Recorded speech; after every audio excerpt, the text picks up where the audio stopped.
సిరిసిల్ల జిల్లా వేములవాడలో ఈరోజు బీడీ మహాసభలో రాష్ట్ర మహాసభలో కడపత్రం ఆవిష్కరించుకోవడం జరిగింది.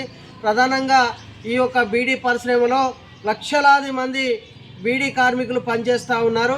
ప్రధానంగా చూస్తే కేంద్ర బీజేపీ ప్రభుత్వం అధికారంలో వచ్చిన తర్వాత ఇలా చూసుకుంటే బీడీ కార్మికుల సమస్యలను పక్కకు పెట్టి కాలయాపన జీఎస్టీ తీసుకొచ్చి ఇలా సిగరెట్ ఫ్యాక్టరీలు బడాబాబులు పెట్టుబడిదారు వ్యవస్థకు కొమ్ము కాసినటువంటి కేంద్ర బీజేపీ ప్రభుత్వం.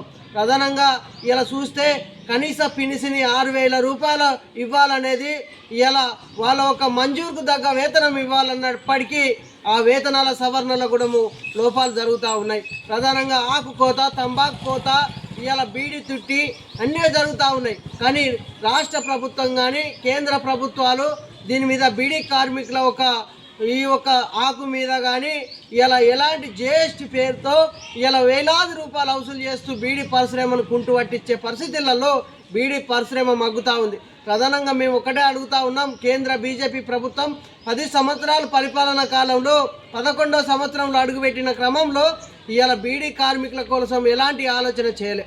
ఇలా ఇక్కడ వేములవాడలో ఈ కమాన్ దగ్గర పెట్టినటువంటి క్యాన్సర్ హాస్పిటల్ను తొలగించి సిరిసిల్లలో నిర్మిస్తామని ఈ హాస్పిటల్కు బదులు స్కూల్ నిర్మించడం జరిగింది. కానీ బీఆర్ఎస్ ప్రభుత్వం ఆ హాస్పిటల్ నిర్మించక ఇంట్లో స్కూల్ పెట్టి కాలయాపన చేసినటువంటి పరిస్థితి. మేము ఒక్కటే అడుగుతూ ఉన్నాం కాంగ్రెస్ ప్రభుత్వాన్ని, ఇలా క్యాన్సర్ ఇలా తంబాకుతోని ఇలా వాళ్ళ ఊపిరితిత్తులు పాడాయి, బీడీలు చేసే వాళ్ళై ఇలా క్యాన్సర్ బారిన పడి ఇబ్బందులు పడుతూ ఉన్నటువంటి వాళ్లకు క్యాన్సర్ హాస్పిటల్ తంగలపల్లిలో నిర్మిస్తామన్న హాస్పిటల్ను వెంటనే లేకపోతే ఈ వేములవాడ ప్రాంతంలో నిర్మించి ఈ కార్మికులకు ఇబ్బంది జరిగే విధంగా జరుగుతుంది. కాబట్టి దాన్ని జరగకుండా చూడాలనేది కూడా మేము కాంగ్రెస్ ప్రభుత్వాన్ని కోరుతా ఉన్నాం. అదేవిధంగా ఇలా కనీస పెన్షన్ 6,000 రూపాయలు ఇవ్వాలన్నప్పటికీ ఎలాంటి దాని మీద స్పందన లేదు. వెంటనే ఆ పెన్షన్ మీద కూడా సవరణ చేయాలనేది కూడా మేము కాంగ్రెస్ ప్రభుత్వాన్ని కోరుతా ఉన్నాం.